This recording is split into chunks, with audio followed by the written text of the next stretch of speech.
أما بعد فأعوذ بالله من الشيطان الرجيم بسم الله الرحمن الرحيم ألم يروا كم أهلكنا قبلهم من قرن مكناهم في الأرض ما لم نمكن لكم وأرسلنا السماء عليهم مدرارا وجعلنا الأنهار تجري من تحتهم فأهلكناهم بذنوبهم وأنشأنا من بعدهم قرنا آخرين ولو نزلنا عليك كتابا في قرطاس فلمسوه بأيديهم لقال الذين كفروا إن هذا إلا سحر مبين صدق الله العظيم وصدق رسوله النبي الكريم. سورہ انعام آیت نمبر 6. اللہ رب العزت کا ارشاد ہے کہ ہم نے ان سے پہلے کتنی جماعتوں کو ہلاک کیا ہے. کیا آپ نے نہیں دیکھا، کیا انہوں نے نہیں دیکھا کہ ہم نے ان سے پہلے کتنی جماعتوں کو ہلاک کیا ہے جن کو ہم نے زمین میں یعنی دنیا میں ایسی قوت دی تھی کہ تم کو وہ قوت نہیں دی، اور ہم نے ان پر خوب بارشیں برسائیں اور ہم نے ان کے نیچے سے نہریں جاری کی، پھر ہم نے ان کو ان کے گناہوں کے سبب ہلاک کر ڈالا اور ان کے بعد دوسری جماعتوں کو پیدا کر دیا.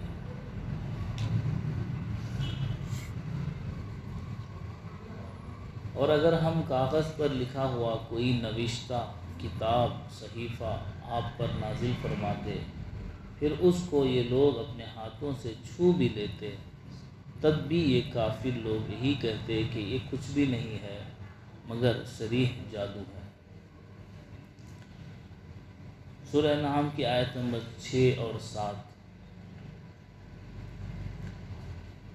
اللہ رب العزت نے پچھلی قوموں کے ہلاکت کا ذکر یہاں پر کیا ہے. قرآن کریم کا ایک اسلوب یعنی طریقہ اور انداز ہے کہ اللہ رب العزت ایمان والوں کو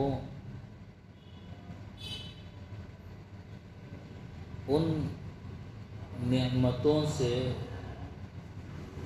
یاد دہانی فرماتے ہیں، ان چیزوں کی طرف یاد دہانی فرماتے ہیں جو اللہ نے بنائی ہیں، غور و فکر کی دعوت دیتے ہیں، جیسے آسمان ہے اور زمین ہے اور کائنات کا نظام ہے، سورج ہے اور چاند ہے، دن اور رات ہے. ان سب کا تذکرہ کر کے یاد دہانی کرتے ہیں اللہ رب العزت اپنے کلام پاک میں، جس کو تذکیر بآلاء اللہ کہتے ہیں. اور ایک دوسرا طریقہ ہے کہ اللہ تعالی گزرے ہوئے ایام کو دنوں کے اعتبار سے، گزرے ہوئے دنوں میں جو قومیں گزری ہیں اور جنہوں نے اللہ کی نافرمانی کی ہے اور اللہ کی پکڑ ان کو آئی، اللہ کا عذاب آیا ہے، ان واقعات کو ذکر کر کے یاد دہانی فرماتے ہیں، جس کو تذکیر بایام اللہ کہتے ہیں.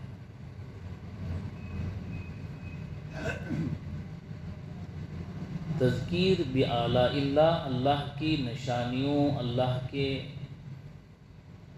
بنائی ہوئی مخلوق کی طرف توجہ کرتے ہوئے اللہ رب العزت اس میں غور و فکر کرنے کو کہتے ہیں. اور یا اللہ رب العزت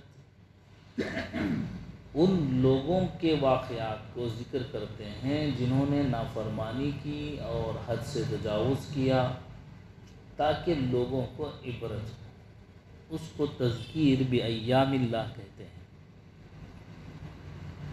سورہ انعام پورا اللہ رب العزت اس ضمن میں بیان کر رہے ہیں جو تذکیر بآلاء اللہ کے تحت میں آتے ہیں، وہ چیزیں جو اللہ نے کائنات میں پھیلائی ہیں ان کی طرف غور و فکر کرنے کی طرف بلا رہے ہیں۔ سورہ اعراف میں تذکیر بایام اللہ، وہ قومیں جو پچھلے گزر گئیں ان کے ساتھ کیا ہوا، اس بات کا ذکر اللہ رب العزت کر رہا ہے۔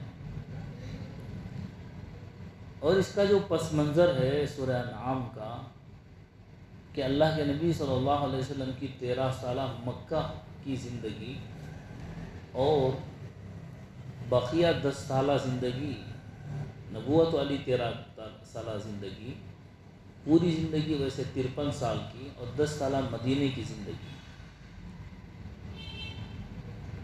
مدینے کے حالات اور تھے اور مکہ کے حالات کچھ اور تھے۔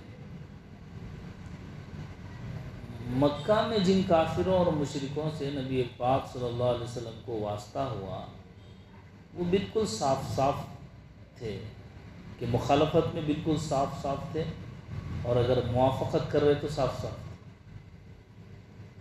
کھلی مخالفت کر رہے تھے، یا کھلی طور پر آپ سے محبت کا اقرار کر رہے تھے۔ لیکن مدینہ میں جب پہنچے تو مدینہ کے حالات میں سے دونوں کے درمیان میں ایک ایسی جماعت پیدا ہو گئی جس کو منافق کہتے ہیں۔ منافقین کی ایک جماعت پیدا ہو گئی، جنہوں نے ظاہر میں تو اپنے آپ کو مسلمان کہا اور اپنے دلوں میں کفر چھپایا، جس میں سخت سے سخت حالات پیش آنے تھے۔ اور بڑی وجہ اس کی یہ ہوئی کہ کفار کو تو یہ ڈر تھا کہ ہجرت کر کے نبی صلی اللہ علیہ وسلم اپنے ساتھیوں کے ساتھ چلے جائیں گے، تو ہجرت کرنے کے لیے روک رہے تھے کہ وہاں جا کر اپنے ساتھیوں سے مل کر قوت پکڑ جائیں گے اور ہم پر جو ہے غلبہ حاصل کر لیں گے۔ تو چنانچہ پہلی ہجری میں جو ہے جنگ بدر واقع ہوئی تقریباً، اور اس کے بعد دوسری ہجری میں جنگ احد، اور چوتھی پانچویں میں جنگ خندق۔ لیکن 13 سالہ زندگی میں کوئی مقابلہ کافروں سے نہیں۔ 13 سالہ زندگی میں کوئی مقابلہ کافروں سے نہیں۔ کچھ لوگ جو ہے ہم میں سے یہ بات عام طور پر کہہ دیتے ہیں ہماری بات چیت میں، ہمارے بیانات میں، کہ 13 سال تک ایمان بننے کی محنت ہوئی اور مدینہ میں جا کر ایمان مکمل ہوا۔ یہ بات صحابہ کے تعلق سے کہنا اتنا خطرناک ہے کہ کفر کا اندیشہ ہے، کفر کا اندیشہ، کیونکہ حضرت بلال اللہ کے نبی کو دیکھ کر ایمان میں داخل ہوئے، عہد عہد کرتے رہے، ان کے ایمان سے بڑھ کر کس کا ایمان ہوگا۔ حضرت سمیہ مکہ میں شہید ہوئی۔ کئی صحابہ جو جلیل القدر صحابہ ہیں، حضرت عمار رضی اللہ عنہ اور ان کے والد حضرت صہیب رومی، کئی جو غلامانہ زندگی گزار رہے تھے، تو سخت سے سخت اذیتیں، یہ بات ناواقفیت میں کہہ دیتے ہیں یا جہالت میں کہہ دیتے ہیں، لیکن بڑی سخت بات ہے۔ صحابہ کے ایمان سے متعلق کوئی ایسی بات کہہ دینا کہ بھئی ایمان مکمل نہیں ہوا تھا، ایمان کامل نہیں ہوا تھا، بڑی سخت بات ہے۔ میں تو کہہ رہا ہوں کہ کفر کا اندیشہ ہے اگر کوئی کسی ایک ادنا صحابی کے بارے میں بھی اس طرح کہہ دے۔ تو جو باتیں ہمیں پتہ نہیں ہوتی ان میں بڑا احتیاط کرنا چاہیے، خصوصاً عقائد کے بارے میں تو بہت احتیاط کرنا چاہیے، بہت احتیاط۔ اس کا مطلب یہ نہیں کہ 13 سال میں اللہ کے نبی صلی اللہ علیہ وسلم کو کچھ کرنے کا حکم نہیں دیا گیا تھا۔ اور دیکھیے اللہ کی ترتیب ہے کچھ، جتنی مکی صورتیں ہیں، جتنی بھی مکی صورتیں ہیں مکہ کی، اس کا انداز اللہ کے بات کرنے کا، اللہ رب العزت حسن اخلاق کے بارے میں بات کر رہے ہیں، اور اللہ رب العزت معاشرے کے بارے میں بات کر رہے ہیں، اور بہت سارے ایسے ٹاپک پر بات ہو رہی ہے جو جنرل ہیں، اور بعد میں وہ احکام نازل ہو رہے ہیں جو دو ٹوک ہیں۔ شراب کی حرمت ہو، زکوٰۃ کی فرضیت ہو، یہ تمام جو آ رہے ہیں اس کے بعد آ رہے ہیں حکم ڈکلیئر کرتے ہوئے. تو اس اسلوب کو بھی دیکھنا چاہیے اور اس کے پس منظر کو بھی دیکھنا چاہیے. اب جو ہے مدینہ میں جانے کے بعد میں جو صورتحال پیش آئی وہ یہ تھی کہ اب مدینہ میں ایک اور جماعت پیدا ہو گئی جو ظاہراً مسلمان کہلانے لگی، اپنے آپ کو ایمان والا ظاہر کرنے لگی، لیکن در پردہ پیچھے سے اسلام کی دشمنی وہ کھلم کھلا کرنے لگی. اب یہ آپ کے پاس اب ہمارے پاس اب اگر ایسا ذہن میں خاکہ آ گیا کہ مکہ کی یہ حالت اور مدینہ کی یہ حالت، اس کے بعد تو اب مکی جتنے صورتیں مکہ میں نازل ہوئی، مکہ سے مراد سفر بھی ہوتے رہے، ہجرت سے پہلے جتنی صورتیں نازل ہوئی ان سب کو مکی کہا جاتا ہے، اور بعد ہجرت کے جو نازل ہوئی ان کو مدنی کہا جاتا ہے. اس کا مطلب یہ نہیں کہ مکہ میں جب تھے تبھی نازل ہوئی، بلکہ سفر میں بھی دوسرے بہت سارے آیات اور قرآن کریم کی نازل. اب یہ صورت تو مکمل نازل ہوئی. ایک بات میں نے یہاں پر پچھلے جمعہ میں بھی عرض کی تھی کہ اللہ کا جو انداز ہے تذکیر بھی اعلیٰ اللہ اور تذکیر بھی ایام اللہ، دو صورتیں میں نے بتلائیں.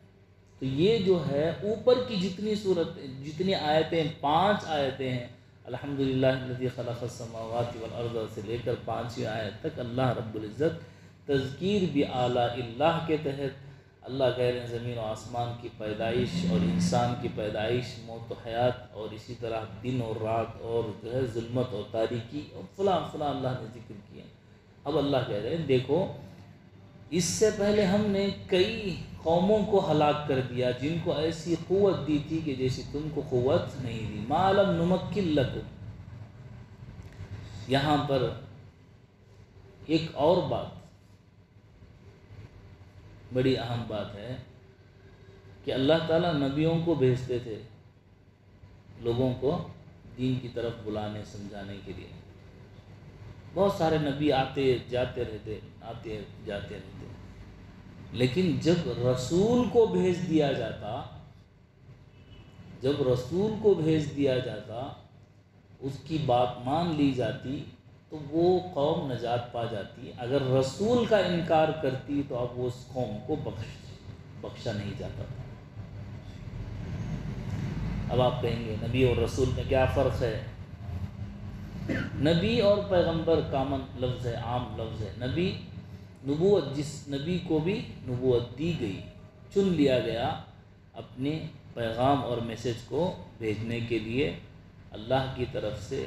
وحی کی علامات میں سے کوئی بھی وحی کی علامت آپ پر ہوئی، آپ پر الہام کے ذریعے یا کسی فرشتے نے آ کر کوئی بات کہی، انسانی شکل میں ہو یا اصلی شکل میں ہو، یا دل میں کسی بات کا القاء کیا گیا، یہ سب وحی کی صورتیں ہیں، وحی کے نازل ہونے کے.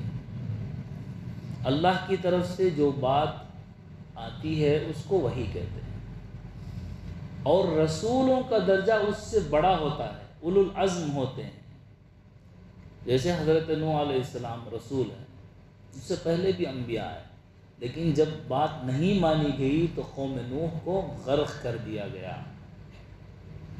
قوم نوح کو، اسی طرح قوم عاد کو اور قوم سمود کو، اور اسی طرح قوم فرعون کو. اولو العزم پیغمبر جب آئے، جب ان کی بات نہیں مانی گئی، اولو العزم بڑے درجے کے پیغمبر جب آئے، چاہے ان کو کتاب دی گئی ہو یا نہ دی گئی ہو، ان کو رسول کہا جاتا ہے تقریباً.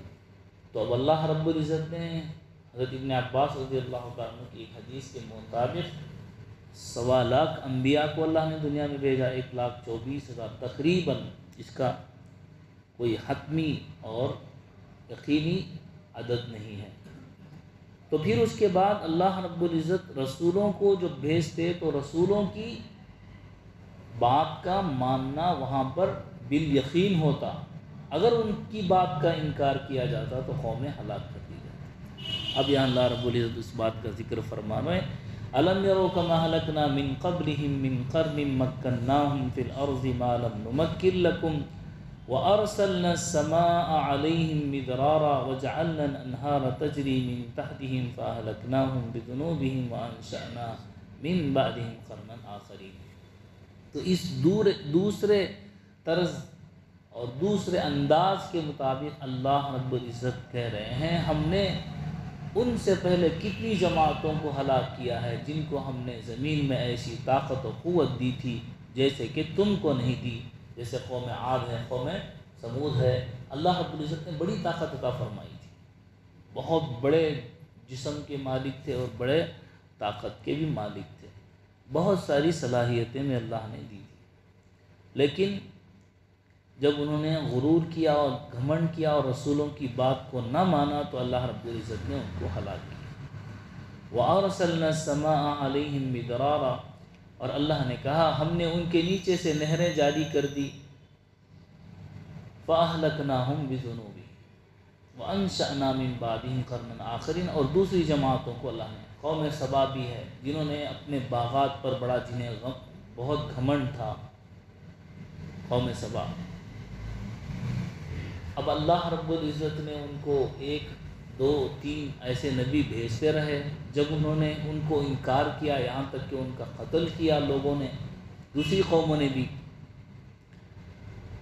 لیکن باوجود ان کی اچھی طاقت کے، باوجود خوشحال ہونے کے، اللہ نے ان کو ہلاک کیا۔ میں نے پچھلے جمعہ بھی کہا اللہ کا جو لشکر ہے اس کو کوئی نہیں جانتا۔ انہوں بڑا، حضرت قوم سبا کو بڑا گھمنڈ تھا۔ 22ویں پارے میں سورہ سبا میں اللہ رب العزت اس کا ذکر فرمایا ہے۔ مختصر عرض کرتا ہوں کہ جب ان کو اتنا گھمنڈ ہو گیا کہ ہمارے یہ باغات ہیں جو کبھی ختم نہیں ہوں گے، ہمارے پاس یہ فراوانی ہے، بہت ساری چیزیں ہیں، تو انہوں نے ان باغات کی حفاظت کے لیے، باغات کا بڑا ذکر ہے کہ کئی میل تک ان کے پاس جو ہے ایسے باغات تھے کہ دھوپ کی گرمی زمین پر نہیں پڑتی تھی، اتنے درخت تھے، کئی میل چل کر جانے کے باوجود بھی ان کے باغات ختم نہیں ہوتے، لیکن اتنی ناشکری ہوئی، انہوں نے ناشکری کی قوم سبا نے، کہ وہ کہنے لگے لقد کان لسبع فی مسکنہم آیہ جنتان عن یمین و شمال کلوا من رزق ربکم واشکروا لہ بلدۃ طیبۃ ورب غفور فاعرضوا، انہوں نے منہ پھیرا اور روح گردانی کی، ناشکری کی، کہنے لگے یہ کیا سایہ ہی سایہ، چھاؤں بھی چھاؤں ہے، ہمیں دھوپ بھی چاہیے اور فلاں چیز چاہیے۔ جب آدمی کی عقل جو ہے اس پر شیطان سوار ہو جاتا ہے تو ہر اچھی چیز کا وہ انکار کرنے لگتا ہے، تب اللہ رب العزت نے ان کے باغات کو تباہ کر دیا، جن پر گھمنڈ تھا ان کو، جن پر غرور تھا، اور انہوں نے جو ہے پانی کو روکنے کے لیے بڑے بڑے ڈیم بنوائے تھے، اور وہی ان کی طاقت سمجھی جاتی تھی کہ بڑے ڈیم میں پانی کا ذخیرہ موجود ہے، جب چاہے اپنے باغات کو وہ سیراب کر سکے۔ فَأَرْسَلْنَا عَلَيْهِمْ سَيْلَ الْعَرِمِ وَبَدَّلْنَاهُمْ بِجَنَّتَيْنِ ذَوَاتَيْ أُكُلٍ خَمْطٍ وَأَصْلٍ وَشَيْءٍ مِّن سِدْرٍ قَلِيلٍ ذَلِكَ جَزَيْنَاهُمْ بِمَا كَفَرُوا وَهَلْ نُجَازِي إِلَّا الْكَفُورَ۔ اسی اللہ رب العزت نے بند ڈیم کے ذریعے سے ایسا سیلاب بھیجا کہ جن باغوں پر ان کو گھمنڈ تھا وہ تباہ و برباد ہو گئے۔ اللہ کہتے ہیں یہ ان کا بدلہ ہے ان کی ناشکری کا، ہر ناشکرے کو ہم ایسا ہی عذاب دیا کرتے ہیں، ایسا ہی دیا کرتے ہیں۔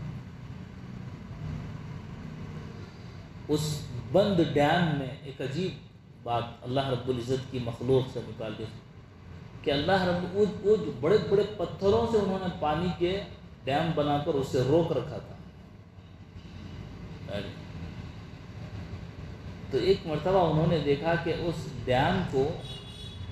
ڈیم کے اطراف جو ہے چوہے پیدا ہو گئے ہیں۔ کیا پیدا ہو گئے؟ چوہے۔ جو ایسے ہیں چوہے پتھروں کو کاٹ رہے ہیں. کس کو کاٹ رہے ہیں؟ انہوں نے دیکھا کہ بھئی یہ تو عجیب مخلوق ہے، اتنا اندازہ نہیں تھا. انہوں نے جو بلیوں کو چھوڑا، تو جو چوہے پتھروں کو کاٹ رہے ہیں وہ بلیوں کو بھلا چھوڑیں گے؟ تو الغرض چوہوں نے ان کو کاٹ کھایا جو بلیاں تھیں. اس طرح ان چوہوں نے ان ڈیم کے پتھروں کو کاٹ کاٹ کر جو ہے اپنی جگہ سے اس کو ہٹا دیا. اور ایک ایسا سیلاب آیا کہ جن باغات کے پانی کے سیرابی کے لیے انہوں نے اس کو جمع کر رکھا تھا، وہ طوفان اور ایک سیلاب کی شکل میں آیا. تمام کے تمام باغات ان کے تباہ ہو گئے اور وہ دیکھتے ہی دیکھتے رہ گئے. اللہ کہہ رہے ہیں ہم ان کے نیچے نہریں جاری کر دی، دریا بنا دیے. یہ اللہ کی ذات ہے کہ جو اللہ کے حکم سے ہر چیز اپنی جگہ پر قائم ہوتی ہے. جب کبھی اللہ کے حکم کی روگردانی انسان کرتا ہے تو اللہ کا ایک حکم کافی ہے. اللہ کا ایک حکم کافی ہے. وما یعلم جنود ربک الا ھو. یہی بات کہی جاتی ہے کہ اللہ کے لشکر کو اس کے سوا کوئی نہیں جانتا. جس کو اسباب خوشحالی کے ہم سمجھتے ہیں، انہی اسباب کو اللہ بدحالی کے بنا دے کوئی. اور جو ہم بدحالی کے سمجھ رہے ہیں اسی میں سے اللہ خوشحالی پیدا کر دے، یہ بھی اللہ کی ذات سے دور نہیں. یہ سب اللہ کی حکمتیں ہیں. اب اللہ کہتے ہیں وَأَنشَأْنَا مِن بَعْدِهِمْ قَرْنًا آخَرِينَ. ان کے بعد دوسری جماعتوں کو ہم نے پیدا کر دیا اور وہ اللہ کے شکر گزار ہوئے. تو یہ بات اللہ رب العزت تذکیر بایام اللہ کے گزرے ہوئے ایام اور واقعات کے تحت میں لوگوں کو نصیحت کر رہے ہیں، لوگوں کو وعظ کر رہے ہیں، لوگوں کو یاد دلا رہے ہیں. تو اللہ رب العزت نے یہاں فرمایا وَأَنشَأْنَا مِن بَعْدِهِمْ قَرْنًا آخَرِينَ. ان کے بعد ہم نے دوسری جماعتوں کو پیدا کر دیا. اور یہاں ایک بات یہ بھی بتلائی فَأَهْلَكْنَاهُمْ بِذُنُوبِهِمْ. ایسا نہیں کہ اللہ نے ان کو ایسے ہی ہلاک کر دیا، بلکہ ان کے گناہوں کی وجہ سے ان کو ہلاک کیا، ان کی ناشکری کی وجہ سے، ان کے گناہوں کی وجہ سے. اللہ تعالیٰ ہم کی توفیق عطا فرمائے.